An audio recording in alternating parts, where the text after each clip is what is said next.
Aquí tengo, bueno, aquí tengo lógicamente pues el Media Lab, aquí tengo los departamentos de biología, aquí tengo el COC, toda la gente que trabaja en el cáncer, aquí está el BROT, toda la gente que hizo la secuencia del genoma humano, aquí sí el laboratorio de inteligencia artificial. Bueno, podría ir en detalles. Todo esto, School of Engineering, School of Medicine, la parte ética de todo esto, bueno, no es tan grande, pero es SHAS, que es la Escuela de Humanidades.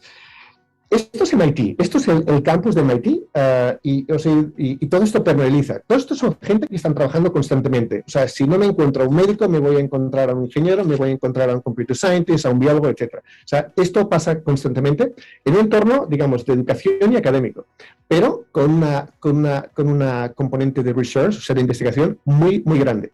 Ahora, si os fijáis alrededor, estoy rodeado por, bueno, o estamos rodeados por la gran pharma, las biotech. Esto es el Rio Charles, y aquí a la derecha tengo MGH, Grupo Partner, aquí están los grandes hospitales, aquí a la derecha, igual tendría que pintarlo un poco que se entienda, todo esto es, a partir de aquí estaría Harvard, aquí están los hospitales que os decía, los tenemos por aquí también. O sea, esto es un ecosistema que realmente hace que las cosas pasen. Y luego además, pues esto hay que añadir también la parte esta, no solo tecnológica, sino de inversión. O sea, el Venture Capital aquí está siempre presente ante cualquier iniciativa y por eso hacía un poco referencia al tipo de, digamos, de... uy, me he cargado aquí la presentación, perdonad. Al tipo de inversión que se produce en este entorno. Muy bien. Una pequeña slide, la parte donde nosotros intervenimos sobre todo, y tenemos el nombre de Clinic, pero la gente nos acaba confundiendo con hospitales y con centros médicos, no es esto, tenemos colaboraciones con ellos, pero esta parte no somos nosotros sobre todo somos la parte de tecnología. Y cuando hablo de tecnología yo me refiero siempre a AI y Machine Learning concretamente, ya está.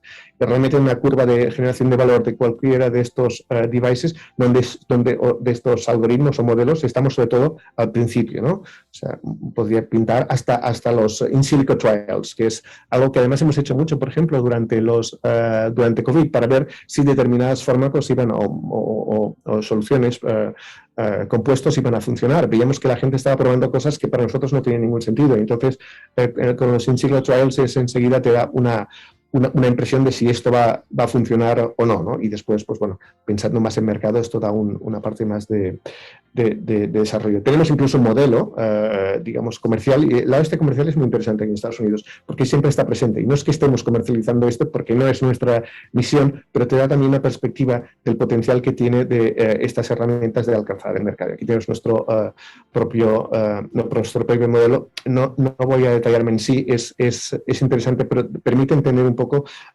cómo algunas de estas soluciones pues, llegan al mercado. La parte regulatoria no deja de ser muy importante cuando la última reglamentación que tenemos de software de los años 2003, yo diría que FDA ni menciona para nada este tipo de tecnologías, y el reciente framework que está todavía pendiente de aprobación, que es del 2018, es cuando se empiezan a poner en contexto, digamos, estas soluciones, ¿no? Y aquí una mención, porque es curioso, en Europa sí que se ha avanzado, yo creo, un poco más, quizá debido a GDPR, y esto nosotros no lo hemos adaptado de esta manera.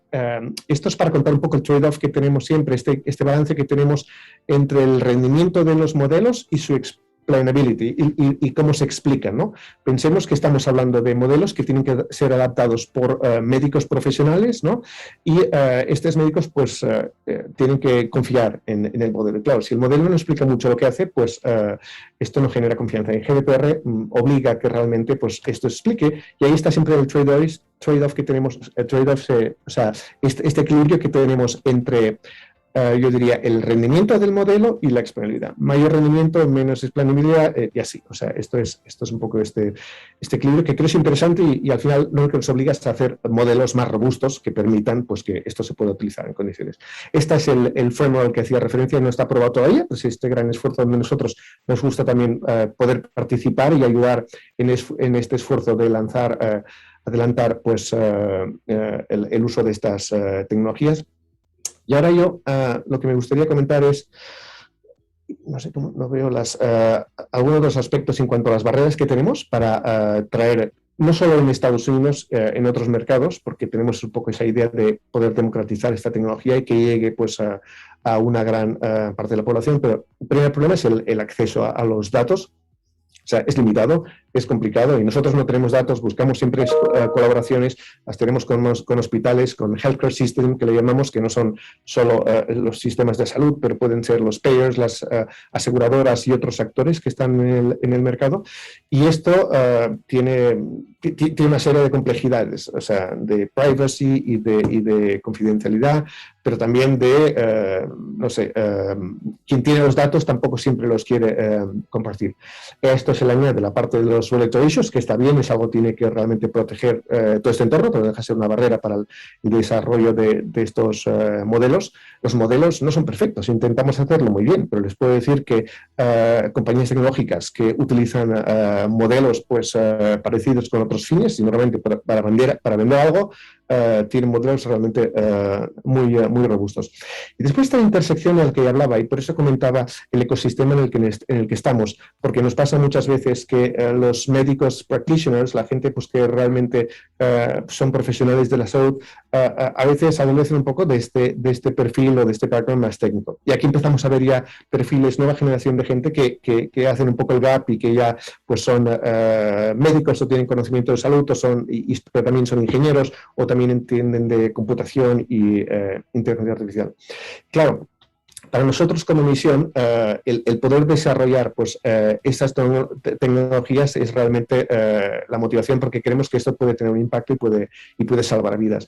Además, hacerlo a escala, porque en los esquemas que he estado compartiendo, pues parece esto pues, un modelo como muy endogámico. Nos lo contamos entre nosotros y además aquí los blanquitos de los hospitales ricos de la costa este norteamericana, pero no es lo que queremos, porque para nosotros el democratizar el acceso a esta tecnología es muy importante. Y la forma de validar estos modelos es llegar realmente pues, a otros segmentos de la población.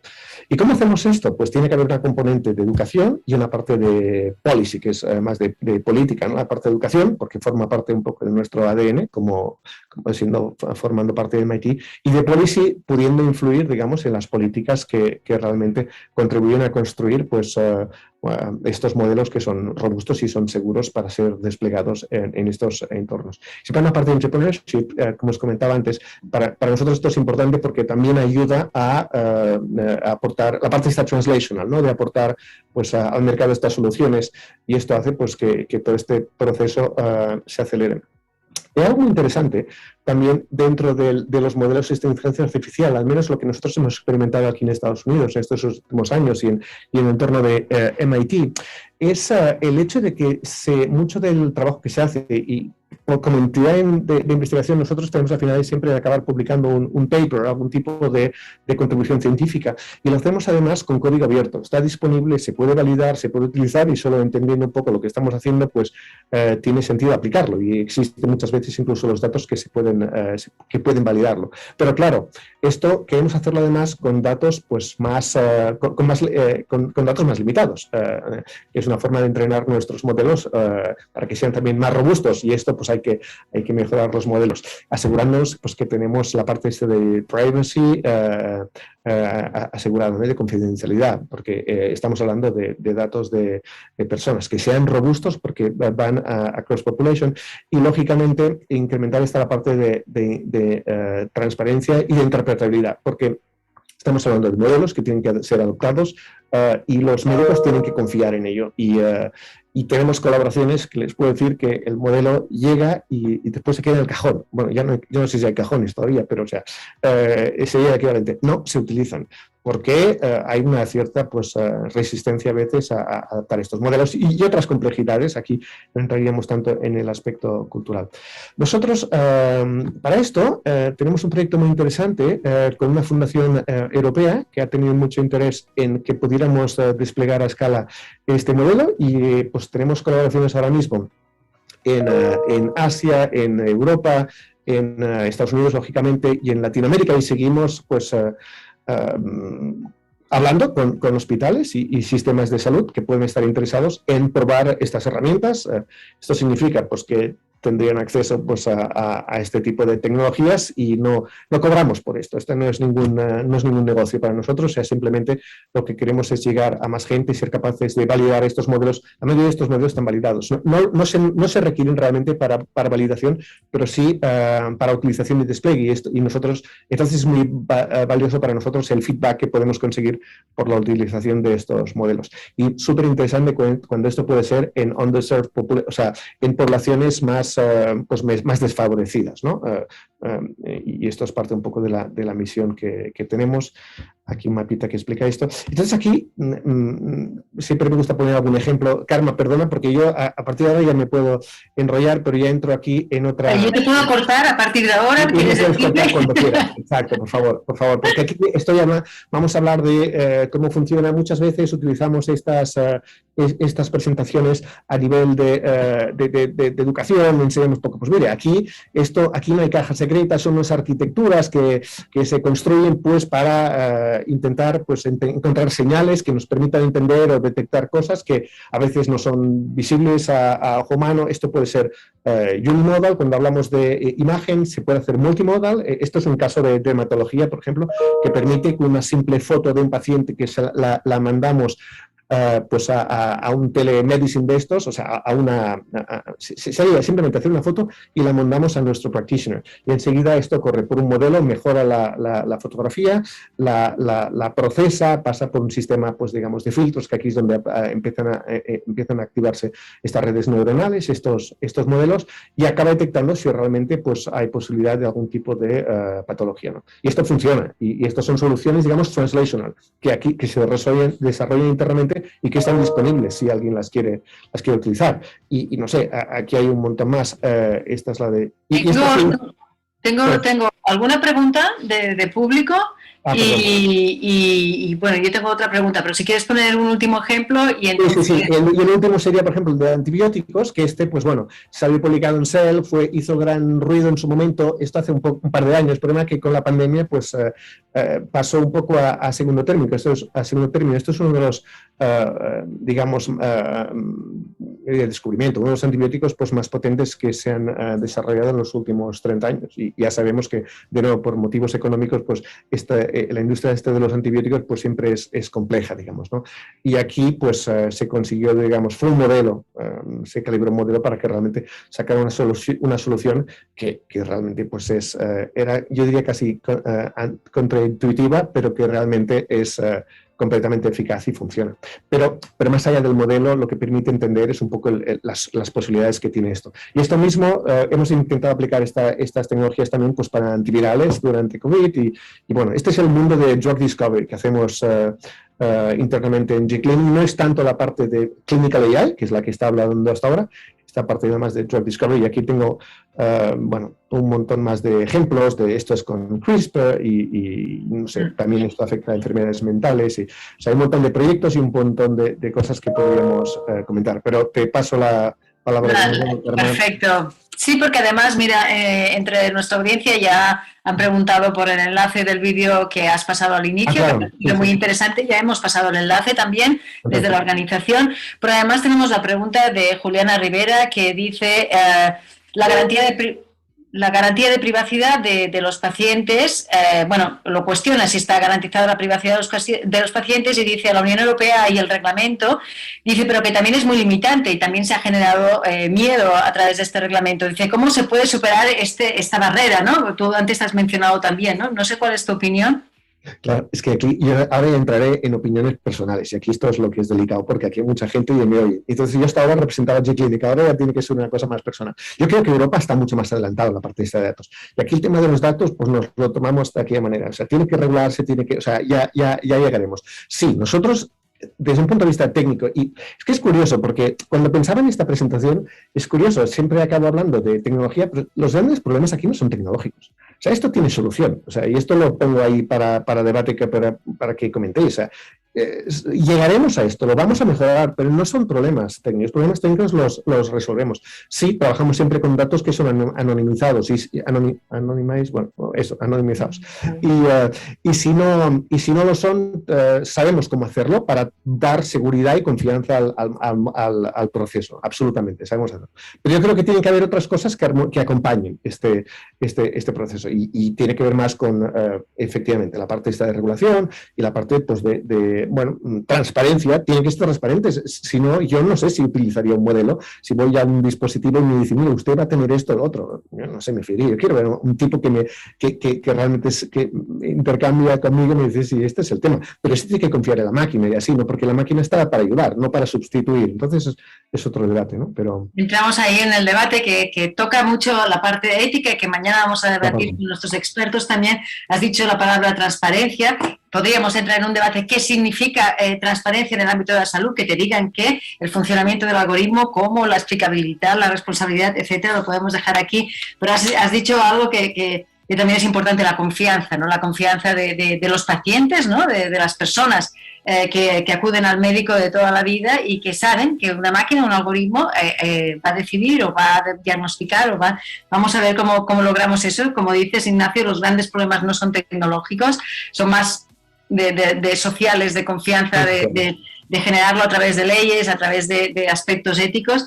Y bueno, yo te quería agradecer tu intervención y que ha sido, bueno, yo si me quedase ahora más rato contigo, sé que tienes rato limitado, te haría 34.000 preguntas por defecto profesional, pero yo creo que vamos a dar paso. Hay un tema que he querido obviar y también aposta, pero lo pongo ahí porque puede ser interesante, es la parte esta del sistema social. He hecho un comentario ahí rápido y vale la pena cuando se miran esas diferentes realidades y creo que uno de los ponentes va a hablar de esto. O sea, aquí no tenemos un sistema de seguridad social universal y esto lo cambia todo. Y eso, además, aquí volvería a dar mi opinión, entonces también lo complico. Eso genera unas complejidades enormes y no tiene nada que ver con la tecnología. Aunque la tecnología puede ayudar, no tanto en esta parte más digamos, de modelos predictivos, sino en la parte esta de operaciones, cómo se puede realmente utilizar estas herramientas para poner a luz algunos de estos defectos que, digamos, yo creo que son estructurales y que tiene que ver con la economía, el gobierno. Es un debate, bueno, enorme también. Si me parece entenderte, el hecho de tener un sistema de la seguridad social es un factor de ventaja en este sentido de... Parece mentira, pero sí, yo creo que sí. Creo que sí. Nosotros tenemos aquí, esto es complejo, es muy complejo. Demasiada gente, demasiados stakeholders, es muy difícil atajar esto. Entonces, por eso, cuando estás en una misión de estas, intentas resolver los low-hanging fruits, las cosas que realmente tienen sentido donde puedes tener un impacto. Ir a cosas más grandes sería muy bueno, pero claro, esto tienes que hacer con policy. Policy tiene que demostrar que esto funciona. Esto tiene que, o sea, hay que, bueno, esto tiene un recorrido distinto. Pero llegaríamos ahí eventually. Exacto. Tiene otro recorrido. Esto lo dejo también. Quedamos con todas tus aportaciones porque seguro que van a salir en el debate entre los dos ponentes que voy a presentar ahora. Ignacio Fuentes, ha sido un gusto, un placer que nos hayas explicado todo lo que estáis haciendo allá en Jamil y en Olmid. Y bueno, hasta pronto. Hablamos muy pronto. Gracias, Carmen. Gracias a todos. Adiós. Hasta pronto. Muy bien, pues sería el momento ahora de dar paso a los dos ponentes que vienen a continuación.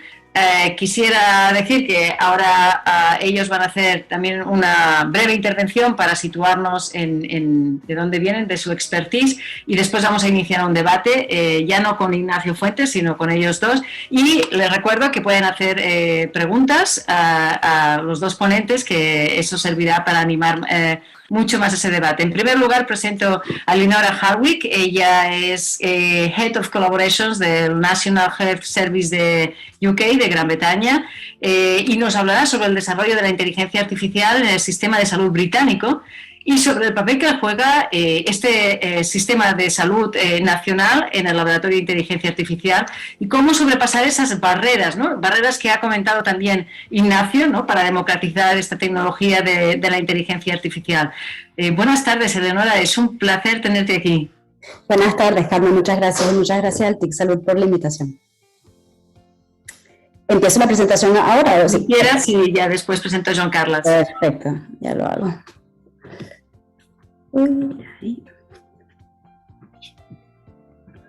Perfecto. ¿Ya pueden ver la pantalla? Sí, perfecto. Perfecto.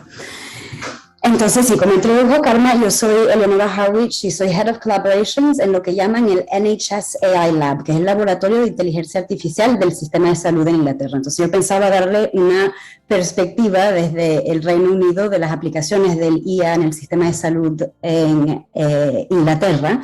Y me quería también disculpar si mi español no es tan fluido, porque en general no hablo de este tema en español, pero solo en inglés. Entonces, de verdad que lo siento si me es difícil encontrar las palabras. Entonces, yo pensaba empezar por explicarles qué es el NHS AI Lab, y básicamente el NHS AI Lab es un laboratorio que está dentro de una unidad que se llama NHSX, que es una unidad que reúne básicamente miembros del Departamento de la Salud en Inglaterra y de lo que se llama, un instituto que se llama NHS England, que es básicamente como una organización central que organiza y provee la salud en Inglaterra. Entonces, NHSX se creó en el 2018 y el AI Lab es una unidad o un laboratorio dentro de esa unidad que se llama NHSX, que se creó en el 2019 por una voluntad política del primer ministro Boris Johnson, de verdad tratar de avanzar y de poner al Reino Unido como un líder mundial en el desarrollo del IA en el sistema de salud. Entonces, con esa voluntad política fuerte vino también un presupuesto que nos dieron, que son 250 millones de libras para avanzar ese tema de el IA en el sistema de salud. Entonces, la misión del laboratorio es de verdad de permitir el desarrollo y la adopción del IA en el sistema de salud en el Reino Unido, pero de manera segura, ética y eficaz. Entonces, para hacer eso tenemos tres objetivos principales. Primero es demostrar un impacto tangible y cómo el IA puede tener ese impacto tangible en el sistema de salud y difundir el conocimiento sobre ese impacto, porque como lo dijo Ignacio, es muy importante de difundir el conocimiento sobre las distintas aplicaciones y los distintos problemas que puede resolver el IA en el sistema de salud, para también construir esa confianza y credibilidad, que es nuestro segundo objetivo, entre los profesionales y el público también. Y finalmente, el tercer objetivo que tenemos es promover la regulación de las aplicaciones del IA en el sistema de salud, y básicamente aquí nos enfocamos en tratar de aclarar el sistema de regulación y entender dónde hay gaps en la regulación que se tienen tener que avanzar la legislación para poder asegurarse que los productos en el mercado que usan IA son seguros y eficaces. Entonces, en la estructura del laboratorio, pensaba presentarles un poquito cómo trabajamos internamente. Tenemos varios programas de entregas, entonces 5 programas de entregas, 2 que tienen que ver con regulación y ética, uno que se llama Skunkworks, que básicamente se ocupa de pruebas de concepto. Tenemos todo un programa de imágenes medicales, que es lo que ven ahí con que dice Imaging, y lo que llamamos el AI in Health and Care Award, que eso básicamente es un fondo de subvención bastante grande, que es la mayoría del presupuesto que tenemos, son 140 millones de libras, que es un fondo de subvención para proyectos para el desarrollo del IA en el sistema de salud. Y ya les explicaré un poquito más cómo eso funciona. Y tenemos actividades de soporte que son el Strategy and Policy, entonces estrategia de ese lado un poco más político, el Collaboration and Engagement, donde yo trabajo, y lo que se llama Program Management Office, que eso es algo muy típico en el Reino Unido, que todos los programas en el sistema público tienen, que hacen todo lo que tiene que ver con finanzas y contratos. A ver. Perfecto, entonces pensaba después enfocar en ejemplos del IA en la NHS y sobre todo sobre el AI in Health and Care Award y ese equipo que tenemos que se llama Skunkworks, que son pruebas de concepto. Entonces, como les dije, es un fondo de subvención de 140 millones de libras. Hay 4 rondas de aplicaciones en total, una cada año durante 4 años. Por ahora hemos hecho la ronda 1 y 2. Ahora estamos en el proceso de selección de los candidatos de la ronda 3, todavía no se han publicado, pero eso es en total 80 proyectos que hemos seleccionado gracias a ese fondo de subvención. y en la ronda 1 y 2 hemos recibido más de 900 aplicaciones. Yo sé que en esta última ronda, ronda 3, creo que solo por esa ronda recibieron algo como 300 aplicaciones. Y lo que hacemos es que esas aplicaciones, entonces aquí son compañías o profesores en colaboración con hospitales, que pueden aplicar para una de las 4 fases que tenemos. Entonces puede ser como una idea, vamos a decir, a un nivel de madurez bastante inmadura, en una prueba de concepto, entonces sería fase 1. Si ya están al nivel de prototyping, sería fase 2, y apoyamos también hasta la fase 4, que ya son productos desarrollados, que ya tienen el sello de control de calidad de regulación, que sea el CE, o ahora, como por Brexit, tenemos nuestro propio sello, que es el UKCA. Y en esa fase lo que tratamos de hacer es de verdad apoyar sobre la investigación para entender la eficacia de esos productos en el mundo real. A ver, perfecto. Entonces aquí son unos ejemplos de productos y compañías que hemos apoyado en esas rondas. Entonces, en la ronda 1 del AI Award, por ejemplo, hay esta compañía que se llama Healthy.io, que básicamente le manda un kit a los pacientes para analizar una muestra de orina, y los pacientes utilizan el smartphone que ellos tienen para tomar una foto, y en la aplicación que tienen en el teléfono, eso interpreta directamente los resultados, y esa aplicación sirve para detectar signos de enfermedad renal. Entonces en la NHS ahora, el plano es que más de 500,000 de pacientes en los próximos 3 años van a recibir ese kit y esa aplicación, dándole prioridad a los pacientes diabéticos que en general pueden desarrollar problemas renales. Otro ejemplo también en otra área de medicina es la compañía Brainomics, por ejemplo, que utilizan varias herramientas que utilizan el IA para interpretar escaneos cerebrales para detectar accidentes cerebrovasculares, utilizando los scans de cerebrovasculares. Y la plataforma también permite de compartir en tiempo real información entre varios hospitales, y ahora está siendo utilizado en más de 30 hospitales en el Reino Unido. Pero también, como les dije, estamos apoyando la innovación con nuestro equipo que se llama Skunkworks, que ahí son pruebas de concepto. Y entonces el equipo de Skunkworks dentro del AI Lab trabaja de una manera totalmente distinta. Básicamente ellos organizan eventos e invitan a hospitales y distintos stakeholders en el mundo de la salud en Inglaterra, para entender cuáles son los tipos de problemas que ellos enfrentan y dónde pueden tener datos para solucionar ese tipo de problemas. Entonces, por ejemplo, tienen uno de los problemas que fue seleccionado, entonces trabajamos siempre en colaboración con una organización. Entonces, ese primero que dice Predicting Negligence Claims es para poder predecir reclamos por negligencia que recibe la NHS. Y entonces estaban trabajando en colaboración con la organización que se ocupa de eso, que se llama NHS Resolutions, para tratar de entender si aplicando al IA se podía predecir esos reclamos por negligencia y tratar de intervenir más temprano para reducir la incidencia de esos problemas.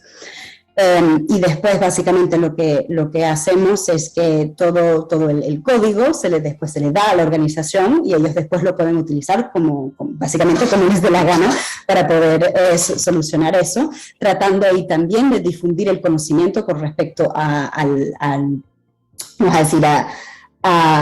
los requisitos técnicos que necesitarían esas organizaciones para poder hacer ese tipo de utilización de algoritmos ellos mismos. Hicimos también otro proyecto en colaboración esta vez con un hospital para tratar de predecir las estancias largas en los hospitales, pero innecesarias. Algunas veces en los hospitales en Inglaterra hay pacientes que se quedan, vamos a decir, de manera innecesaria en el hospital porque no pueden ser no me acuerdo de la palabra en español, pero es discharged en inglés.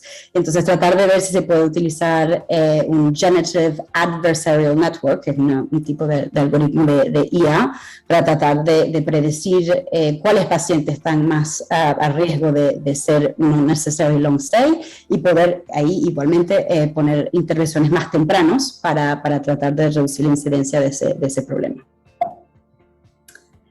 Finalmente, voy a cubrir lo que hacemos en ética y regulación, y aquí de verdad que lo voy a hacer de manera muy, muy corta, porque esto no es de tiempo, pero aquí son como unos proyectos principales que estamos haciendo. Entonces, a nivel de regulación, de verdad es tratar de brindar apoyo sobre la regulación y la evaluación de las tecnologías, de los productos que utilizan IA. Entonces, ahí puede ser que vamos a publicar como guías para explicar cuál es el proceso de regulación, o van a ser tipo policy papers para que la gente que hace policy en el gobierno también entienda cuáles son los problemas que enfrentan. El segundo proyecto, que es uno bastante interesante, y yo creo que el primer servicio en el mundo de ese tipo, que es un proyecto que se llama el Multi-Agency Advisory Service, pero básicamente en Inglaterra para regular el IA hay un total de 4 reguladores y una agencia que se ocupa de hacer lo que es medidas de eficacidad del producto, entonces que no tiene que ver con la seguridad, pero la eficacidad, que básicamente antes de haber empezado ese proyecto ellos casi nunca se hablaban entre ellos. Entonces tienes el regulador de los datos y de los estudios médicos, tenías el regulador pues de los dispositivos médicos, hay el regulador de la calidad de la salud, y después ese otro instituto que se ocupa de analizar la eficacidad. Y lo que estamos haciendo y apoyando es un proyecto para crear un servicio único, así los innovadores solo tienen que ver a una agencia en vez de las 3 distintas, y para tratar de simplificar y coordinar el proceso regulatorio para que básicamente la regulación no sea percibida como algo difícil o como una barrera, pero para de verdad poder simplificar el proceso y hacerlo como más fácil para los innovadores. Y finalmente, al nivel de ética, hacemos muchos proyectos, pero uno que quería destacar aquí es un proyecto muy interesante que estamos haciendo en colaboración con un think tank en Inglaterra que se llama The Health Foundation, que es un think tank bastante grande que trata sobre los temas de salud, que es cómo se podría utilizar la inteligencia artificial para tratar de mejorar la salud de las minorías étnicas y tratar de reducir el riesgo de que haga la inversa, que es pues de propagar prejuicio en el sistema de salud. Entonces eso es un tour muy rápido de lo que estamos haciendo en Inglaterra. Muchísimas gracias, Eleonora, súper interesante. Yo ya anotando alguna pregunta para después, para el debate, pero ahora, para no demorarnos más, quisiera presentar a nuestro tercer y último ponente de esta sesión, Joan Carles March, profesor en la Escuela Andaluza de Salud Pública. ¿Y cómo estás, Joan Carles? Muy bien, muy bien. Encantado de estar aquí con vosotras. Un placer, un placer. Y muy gracias. Muy bien. Joan Carles nos hablará sobre la inteligencia artificial en la salud pública, y además ha lanzado una pregunta que para mí es como provocativa, ¿no? Y de difícil respuesta, ¿no? Para presentar lo que ahora nos va a explicar, ¿no? Dice: ¿estamos listos para que la inteligencia artificial sea nuestra aliada, ayudándonos a que los servicios de salud sean más accesibles y eficaces? Es una pregunta general enorme, Joan Carles, que yo creo que no tiene un sí o un no, porque le podríamos ver muchos matices, ¿no? Y ya Ignacio y Eleonora presentaron un montón de cosas que también tienen matices, ¿no? Pero ahí te dejo tu turno de intervención y luego entramos a debatir con Eleonora. No tengo respuesta a la pregunta. Hay respuestas, como bien dices, pero vamos. Vamos a ello. Mientras tú pones la presentación, yo quiero recordar a quienes nos están siguiendo que pueden dejar preguntas para el debate, que es lo más interesante. O sea, que los que estáis escuchando a Leonora y Joan Carles, igual que los que habéis dejado preguntas para Ignacio, pero que han llegado tarde porque Ignacio ya había marchado, no se las vamos a poder derivar hoy mismo, si luego por correo electrónico. Pero que bueno, que hagáis vuestras preguntas en los turnos de intervención, porque así que acabe Joan Carles, si hay preguntas, van primero y después ya entramos a debate. Tu turno, Joan Carles. Pues voy a hacer una reflexión sobre la inteligencia artificial y la salud pública y voy a aportar algunos elementos un poco complementariamente a lo que ha planteado él, relacionados con la ética, ¿no? Que me parece un elemento esencial y que creo que en la salud pública tenemos que poner encima de la mesa, ¿no? Está claro que el uso está creciendo, está ganando cada vez más presencia y sin duda alguna hay un conjunto de principios rectores del uso de las intervenciones de la inteligencia artificial en la salud pública que me parece que hay que poner encima de la mesa. Una, básicamente tiene que estar centrada en las personas. Y eso me parece que es un elemento, no me parece banal, quiero decir, que creo yo que cuando digo centradas en las personas, implica porque muchas tecnologías no lo son, ¿no? Y por tanto, para favorecer, para facilitar el trabajo en el ámbito de la salud pública, yo creo que es fundamental respetar los derechos de la persona. Es decir, centrar en los pacientes, centrar en las personas, me parece un elemento clave y fundamental, ¿no? Yo voy a decir, centrar en los pacientes, ¿no? No tiene que ser un recurso teórico, sino tiene que ser un elemento práctico y fundamental, ¿no? Segundo aspecto, tiene que estar fundamentado en la ética, ¿no? Porque de alguna forma hablo de ética y hablo de dignidad, de beneficencia, de autonomía, de justicia, palabras que me parecen básicas y fundamentales en ese sentido, ¿no? Tercero, y Karma, tú lo has hablado antes con Ignacio, y es el hecho de la transparencia, ¿no? Que salía como un elemento fundamental y básico. Pero de alguna forma, entraré un poquito después a hablar de ello, pero cuando hablamos de todo el tema de los algoritmos, creo que si no ponemos transparencia a eso, creo que podemos tener problemas de alguna forma alrededor del tema de todo el tema de los algoritmos, ¿no? Por tanto, aspectos a tener en cuenta para poder trabajar de una forma mejor, porque de alguna forma yo creo que los algoritmos es un elemento que a mí me preocupa porque de alguna forma está creándose una dictadura de los algoritmos, con perdón, y creo que en ese sentido hay mucha caja negra en los algoritmos que es necesario poner en blanco y por tanto poner en transparente en ese sentido, ¿no? Probablemente también en ese sentido, yo una de las cosas que digo muchas veces es que los datos en estos momentos son considerados como el nuevo petróleo. Y por tanto, en ese sentido de la privacidad, la confidencialidad, la seguridad del uso de los datos me parece un elemento fundamental. Creo que si no protegemos los datos, cuando es considerado un petróleo donde la gente utiliza los datos de maneras a veces poco transparentes, en ese sentido que hablaba de los algoritmos, me parece que es un elemento que hablamos de la necesidad de privacidad, de confidencialidad y de seguridad como un elemento básico, ¿no? Todo eso tiene que ir ligado, creo yo, a un tema de integridad científica. Y creo que hay que buscar las prácticas científicas más óptimas, más justas, más honestas.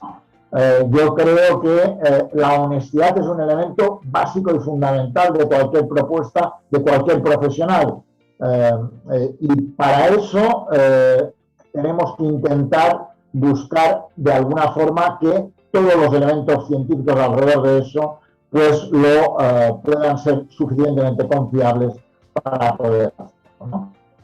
Sin duda alguna, también tiene que ser abierta y compartible, es decir, la compartibilidad debe estar básicamente en eso, y por tanto, todos los elementos de justicia, de igualdad y de inclusión deben ser base de toda iniciativa de la inteligencia artificial para la salud pública. Por tanto, no podemos discriminar, porque de alguna forma uno de los peligros que tiene para mí el hecho de la utilización de la inteligencia artificial con datos antiguos, con datos basados en a prioris, en prejuicios, nos puede llevar a que lo que nos salga puede ir contrario a grupos determinados de población y, por tanto, puede generar problemas de discriminación sin duda alguna, ¿no? Y, por tanto, de alguna forma, dicho tiene que ser controlado y revisado por personas, ¿no? Y, por tanto, puede parecer una obviedad, pero quiero decirlo de forma clave en ese sentido, ¿no? Está claro que la inteligencia artificial va cogiendo ventajas, sin duda alguna, y yo creo que una de las cosas que me gusta decir a mí es que cuando un sistema de inteligencia artificial no está supervisado, lo decía antes por lo que hablaba de lo humano, si no está supervisado, se corre un riesgo, y es que no haya filtro. Y por tanto, en ese sentido, puede ser que desplacemos al humano de las tareas donde su papel es fundamental, ¿no? Y por eso me parece que es algo que es básico a tener en cuenta por esa idea de no caer en la dictadura de los algoritmos, o esa idea que comentaba antes de alimentarse con datos históricos que nos hace correr el riesgo de perpetuar los prejuicios del pasado en, por ejemplo, el tema de la criminalidad o en sesgos de género, que sin duda alguna puede ser un problema para poder avanzar. Y para ello creo que es fundamental que las aplicaciones estén basadas en que hayan sido bien verificadas, bien evaluadas, bien certificadas, teniendo en cuenta. Y para eso yo creo que los ingenieros que trabajan en la inteligencia artificial deben firmar una especie de juramento hipocrático de buenas prácticas para poder favorecer que todo eso vaya en ese sentido, ¿no? Está claro que la inteligencia artificial tiene una gran participación en el ámbito de los sistemas sanitarios, permite mejorar protocolos y procesos e indicadores de servicios, pero también puede permitir apoyar el diagnóstico temprano y el pronóstico de enfermedades, tanto en la planificación como en la optimización de los recursos. Es evidente que eso es posible, y eso es real, y eso es una realidad, pero yo creo que a pesar de que sabemos que puede permitir analizar grandes cantidades de datos, permite tomar decisiones, permite disminuir costes, permite optimizar la utilización de los recursos, creo que también es necesario tener claro que la buena utilización nos ayudará a que la mejora de los procesos sea real y no sea teórica, ¿no?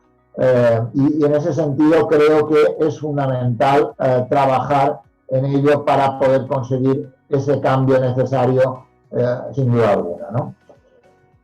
Yo, a partir de todo esto, me gustaría irme a plantear algunos elementos que para mí son algunos valores humanos de un siglo XXI diferente y tecnológico, ¿no? Creo que todo lo visto me plantea visiones para mí fundamentales de los usos beneficiosos, también de los riesgos que hay sustanciales en las aplicaciones de esos sistemas. Y está claro que necesitamos, para poderlos avanzar, organizaciones transparentes que utilicen y que rindan cuentas de sus resultados, que me parece un elemento fundamental. Yo creo que el rendimiento de las cuentas me parece que es un elemento básico y fundamental. Y de alguna forma es necesario que todos los escenarios que se planteen sean legales. Sean legales, que creo decir, ¿no? ¿Por qué? Porque tienen que estar basados, desde mi punto de vista, en un derecho humano básico, que es la salud pública o que es la salud en general, ¿no? Y por tanto, en ese sentido, por eso antes decía la necesidad de que los ingenieros deberían firmar una especie de juramento hipocrático y sin duda alguna eso nos ayudaría a poder tener una mejor utilización de la ética en la inteligencia artificial, sin duda alguna, y por tanto a poder avanzar en ese sentido, ¿no? Yo querría terminar.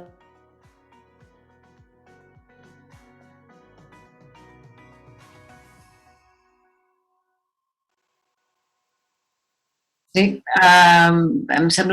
me parece que hemos perdido un poco la conexión con Joan Carles March. Ahora justo que estaba diciendo que quería terminar aquí con alguna aportación, el equipo técnico me comunica que va a intentar recuperarlo y yo vuelvo a recordar que si tenéis preguntas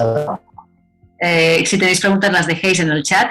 Y creo que Joan Carles podría estar ya dispuesto a acabar su intervención. A ver qué me dicen. Vale. Bien, pues mira, ya está aquí, Joan Carles. Te hemos perdido unos segundos. Estabas acabando tu intervención. Perdonad. No sé por qué me has sacado fuera. Esta tecnología que te sacan, te estabas metiendo demasiado con la tecnología y la máquina sacarte. ¿Me oís? ¿Me oís? Vale.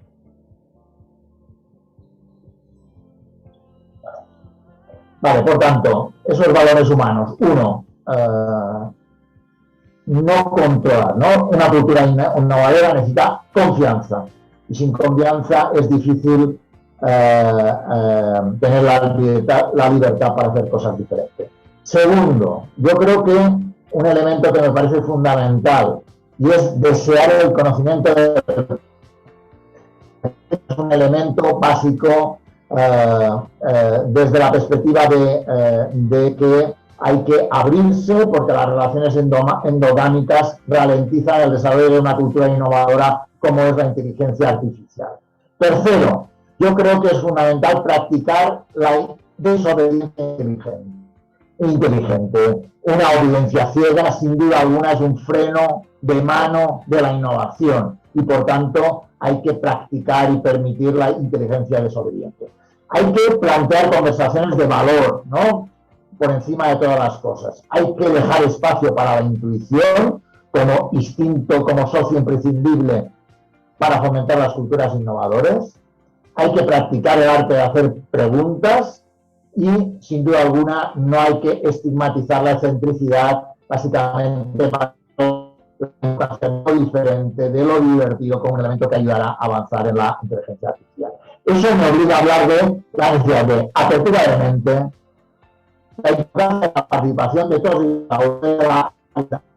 y de los principios fundamentales y básicos, básicamente porque planteo que es mejor participar que esperar a que te lo cuenten, sin duda alguna, y en ese sentido la inteligencia artificial nos puede ayudar a que haya una mejor participación desde la conversación, desde el aprendizaje, y sin duda alguna yo diría que nos obliga, nos pone delante de nuestras narices, diríamos, aprender a mirar las cosas desde una perspectiva distinta. Yo creo que esa es la gran clave.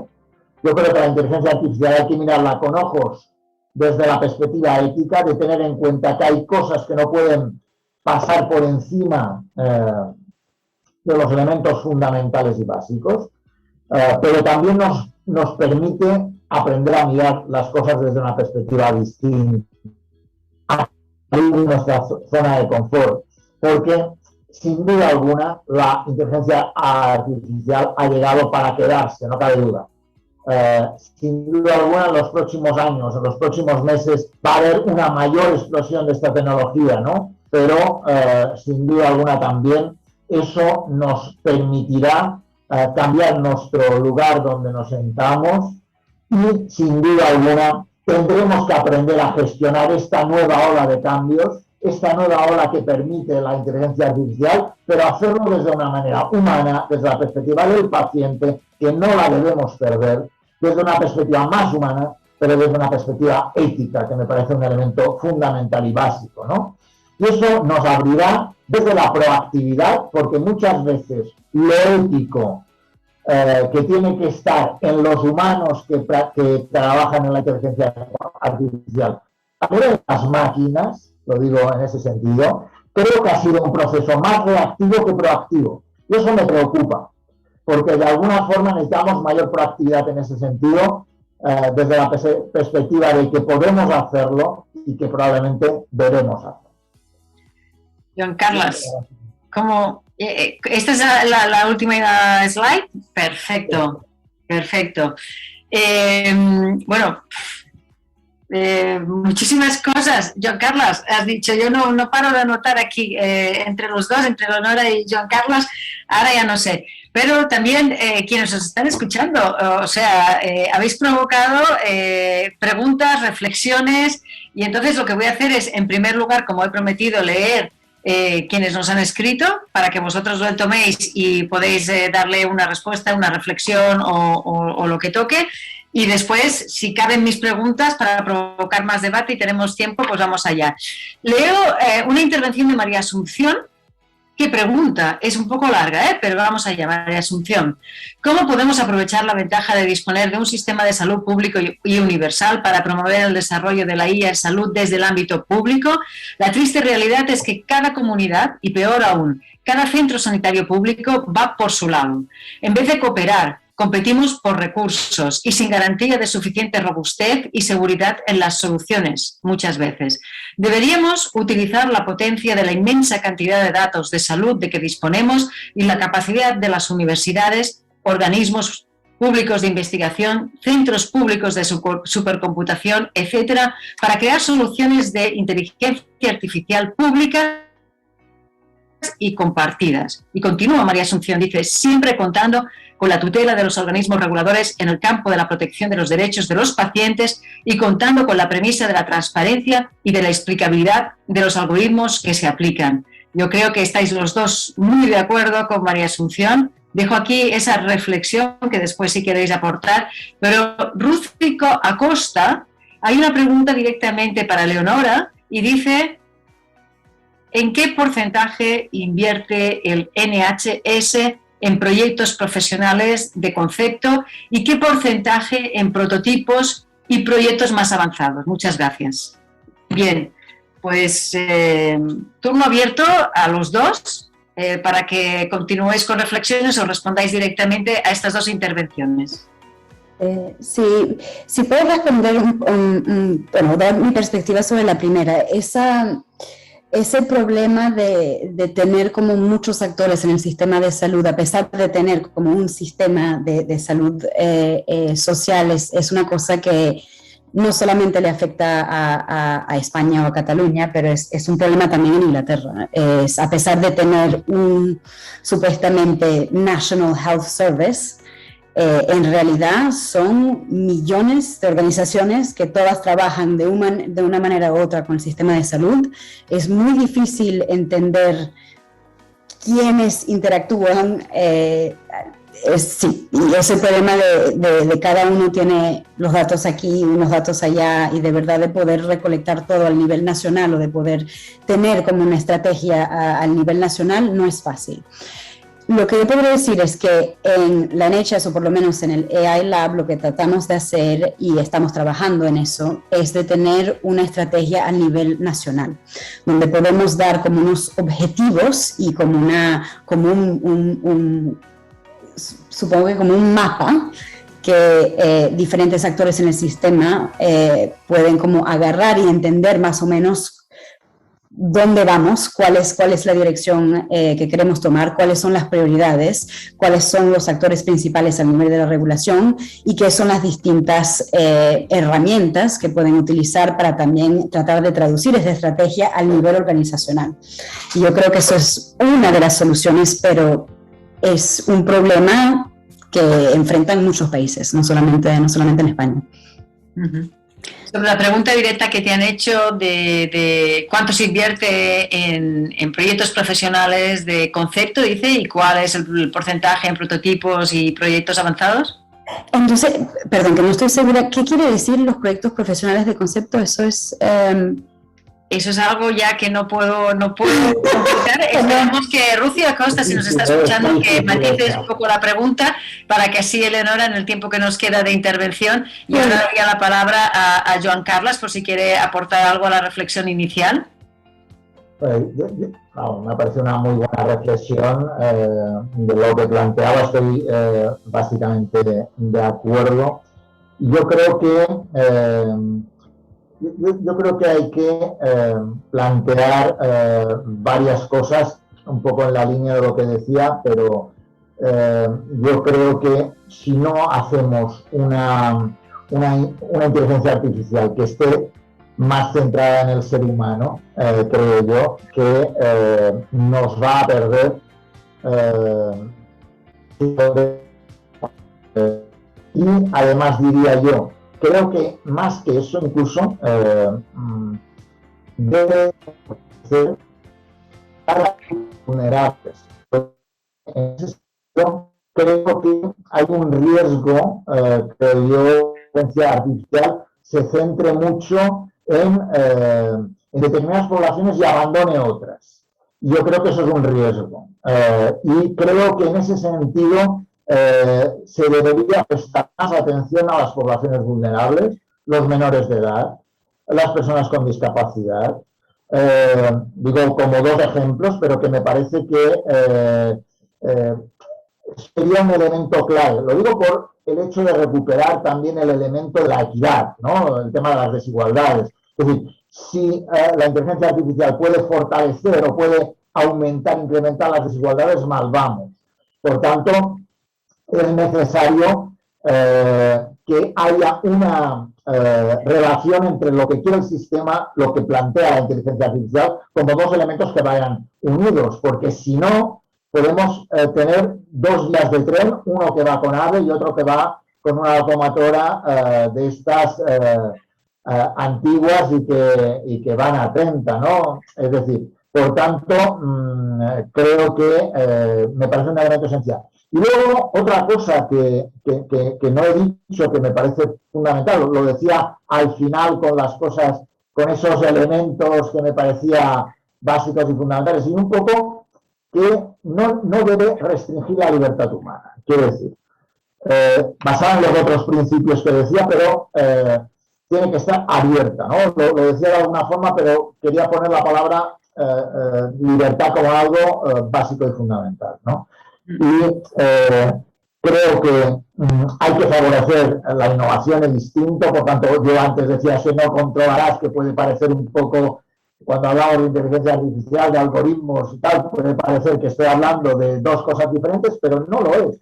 Simplemente es que la manera de entender las cosas que hacemos tiene que tener esa perspectiva. Y si no, nos podemos equivocar. Entendido. Mira, Ruci nos acaba de aclarar un poco más, Eleonora, la pregunta. Ella lo que te quiere preguntar es qué porcentaje tenéis de pruebas de concepto, de proyectos muy embrionarios y qué porcentaje de proyectos en estado más avanzado. Claro, ok, ya entiendo. Entonces,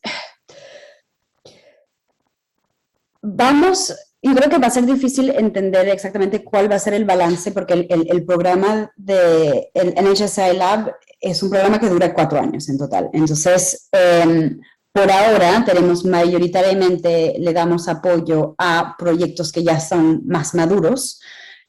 Si uno mira a las cifras al nivel de cuánto nos cuesta, entonces cuánto apoyo financiero le estamos dando, le estamos dando más apoyo financiero a esos proyectos como más avanzados. Pero si uno mira al número de proyectos y no al dinero y las finanzas que le estamos pasando a proyectos de pruebas de conceptos con proyectos mucho más inmaduros, estamos haciendo más al nivel numérico. Entonces, depende de lo que estamos como viendo. Si es al nivel financiero, las ayudas financieras hay más a los proyectos avanzados, pero estamos haciendo más apoyo a los proyectos menos avanzados a nivel del número de proyectos, pero en general cuestan menos. Entonces eso es como más o menos lo que estamos haciendo. Yo creo que ya está aclarado y tengo otra pregunta de Andrea Barbiero que yo creo que iría también para los dos.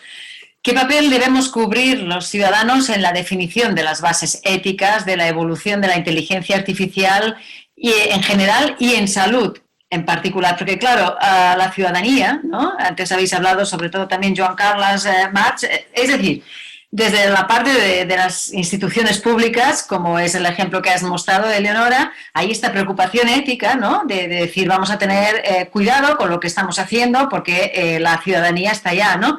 Pero también desde la ciudadanía hay un rol, hay un papel que Joan Carles creo que ha intentado dibujar cuando decía eso de formarnos, ¿no? Me ha gustado mucho eso de coger el conocimiento de otros, ¿no? Para acabar aprendiendo unos de otros, ¿no? Y salir de la zona de confort como paciente, ciudadano, persona, ¿no? Entonces aquí os lo dejo. La pregunta es qué papel debería tener o cubrir los ciudadanos en la definición de estas bases éticas de la evolución de la inteligencia artificial y en salud en particular.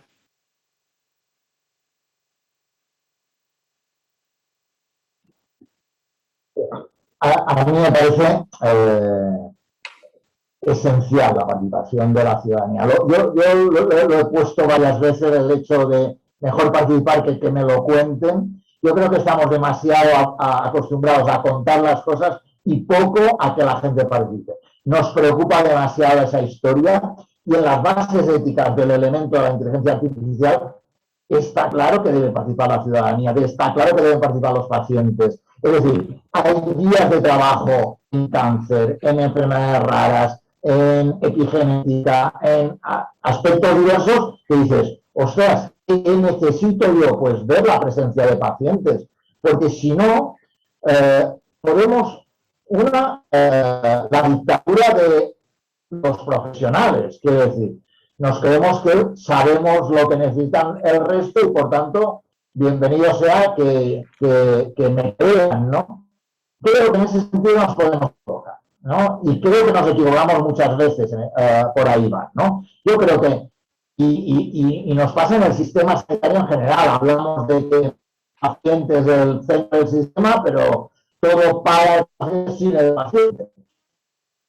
La inteligencia artificial tiene el riesgo de ser algo muy innovador, muy novedoso, que aporta elementos beneficiosos, que ayuda pero nos podemos encontrar que no dé elementos básicos para poder hacerlo, ¿no? Por tanto, cuidado. Yo me parece que hay que establecer comités éticos de todas las organizaciones y empresas, en la cual también hay la participación del paciente, que los pacientes tienen que plantearse a estos pacientes es una formación en elementos de bioética porque no para adquirir un lenguaje para poder tenerlo, sino para aportar elementos desde esa perspectiva. Porque si no, el peligro es que me callo porque de esto no sé. Y la clave es poder tener elementos básicos que me permitan poder introducirme y poder hablar con cualquiera desde esa perspectiva. Y yo creo que por ahí habría que poner a los pacientes en esa historia.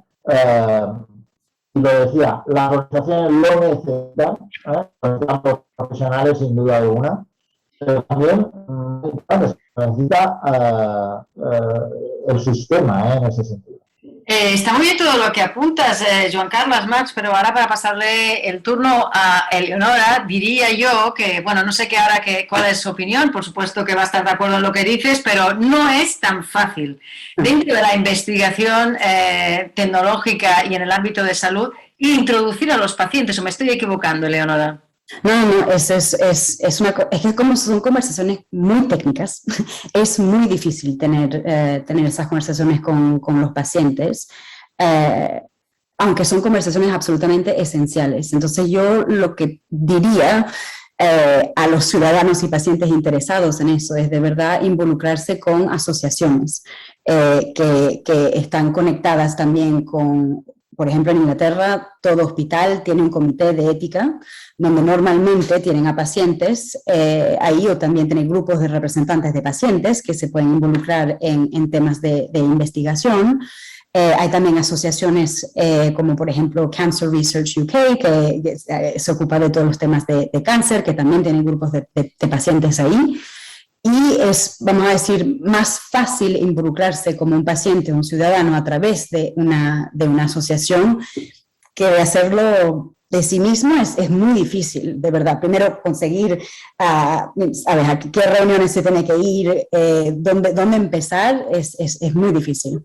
Y además de eso, a pesar de estar en esas asociaciones, yo sé que me ha pasado varias veces de tener conversaciones con pacientes y de hacer workshops y ese tipo de cosas para explicarles, por ejemplo, lo que estamos haciendo con la base de datos que tenemos de imágenes médicas, y explicar y tener esa conversación y involucrar a los pacientes en el desarrollo de ese programa. Y es muy, muy difícil. A pesar de pasar horas tratando de explicar, uno nunca sabe muy bien exactamente a qué nivel empezar la conversación, porque hay ciertos pacientes que ya forman parte de grupos y que han estado en muchas conversaciones de ese tipo y que se sienten como mucho más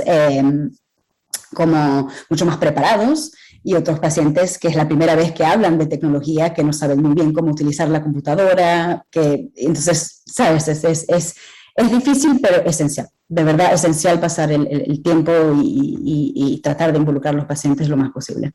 Por tanto, aquí ya diríamos que tenemos un reto, ¿no? El de acabar con ese gap, ¿no? Con esa línea que no permite, ¿no? Que la tecnología o los desarrolladores, investigadores estén cerca de los pacientes y escuchar. Pero además habéis dicho muchas otras cosas que a mí me sugieren, y ya para acabar, ¿no? Para hacer las últimas intervenciones vuestras, me sugieren también interrogantes y preguntas, porque se ha hablado de transparencia, pero cuando hablamos de transparencia, ¿qué quiere decir transparencia? Podríamos tener aquí un debate sobre lo que, como pacientes, como ciudadanos, ¿qué significa? Nos tienen que decir el código del algoritmo, nos tienen que decir que hay un algoritmo que hace esto en ese hospital, por si yo soy paciente de ese hospital y de esa enfermedad.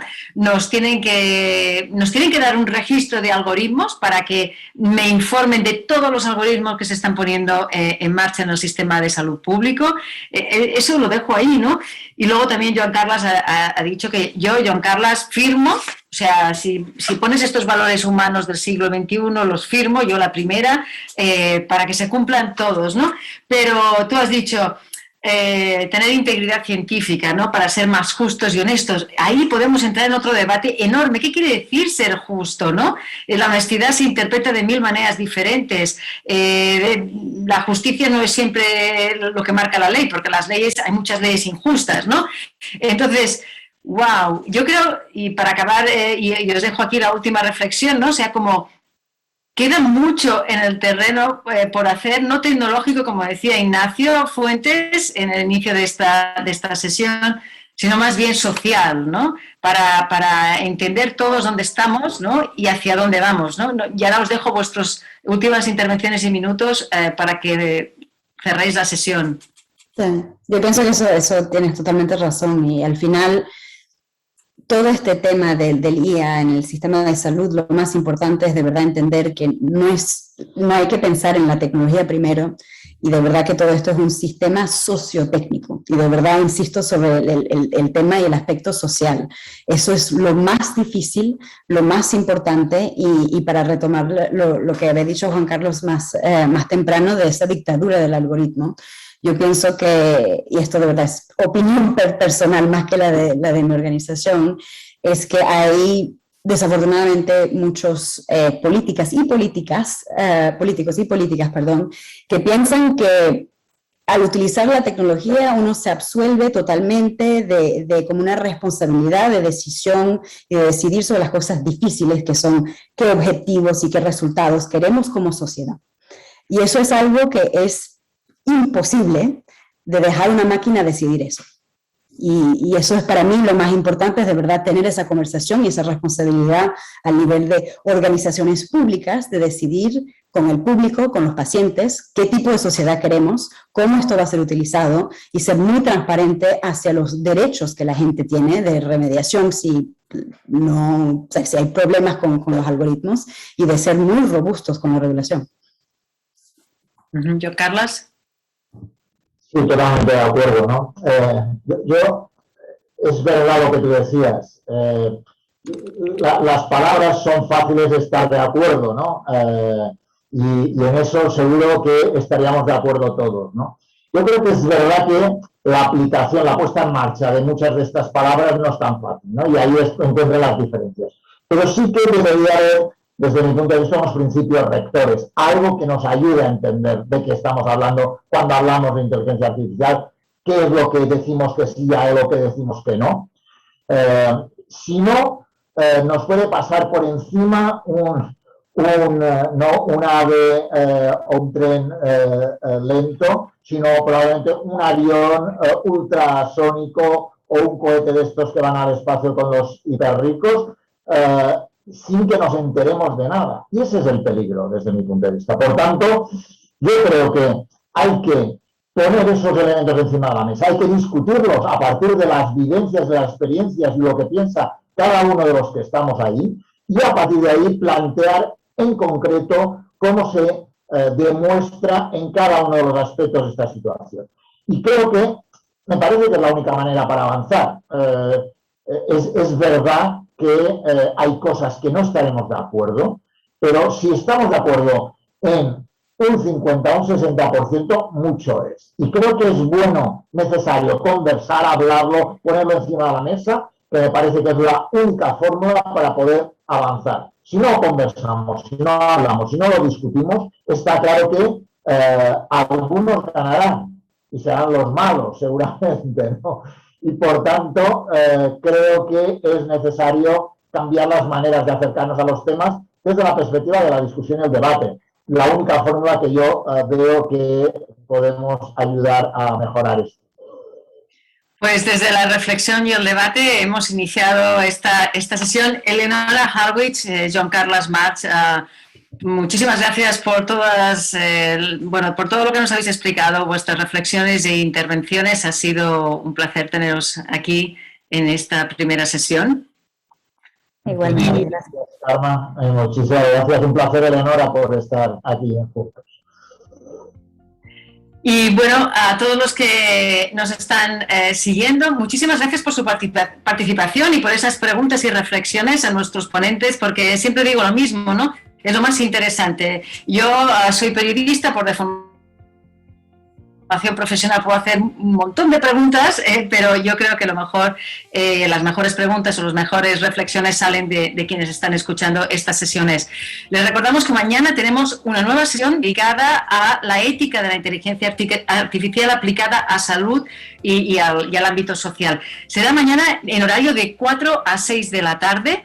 Y nuestros ponentes serán Eduard Fosk, profesor investigador de la Universidad de Leiden, Carina Gibert, cofundadora y directora del Intelligent Data Science and Artificial Intelligence Research Center de la Universidad Politécnica de Cataluña, y Albert Sabater, que es el director del Observatori d'Ètica Catalán en Inteligencia Artificial. Con ellos tres vamos a hablar mañana muchísimo más de todos los aspectos que hoy han salido, de transparencia, de privacidad, de responsabilidad en el uso de la inteligencia artificial, de ciudadanía y de pacientes. Y bueno, los espero a todos mañana. Ya solo me queda despedir esta sesión recordando que la empresa patrocinadora Seidor es multinacional referente en soluciones de consultoría de software de gestión y de servicios TIC de valor añadido, y es quienes ayudan y contribuyen a que sea posible la realización de este ciclo de inteligencia artificial de las jornadas de RD y TIC Salud Social. Muchísimas gracias, hasta mañana. Adiós.